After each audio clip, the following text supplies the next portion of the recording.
The Hubble Space Telescope, launched in 1989, was supposed to last 15 years.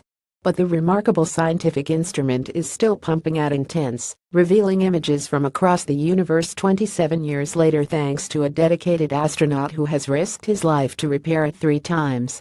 Bill Whitaker reports on the fantastic images still amazing scientists and speaks to astronaut John Grunsfeld, dubbed the Hubble repairman, on 60 Minutes, Sunday, October 1 at 7:30 p.m. Eastern Time and 7 p.m. PT. Hubble repairman John Grunsfeld has been on 3 of the 5 space shuttle missions to the school bus-sized telescope orbiting the Earth.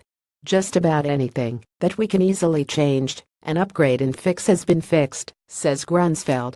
It is like a new telescope. Any space mission is risky. Grunsfeld thinks the efforts are worth it and gets great satisfaction out of his contribution to space exploration. Besides, he says, it's fun. Whitaker points at the big smile on his face in pictures from his last mission. You know, I can't imagine anywhere I'd rather be than outside the space shuttle in my spacesuit next to the Hubble Space Telescope. I was just so happy.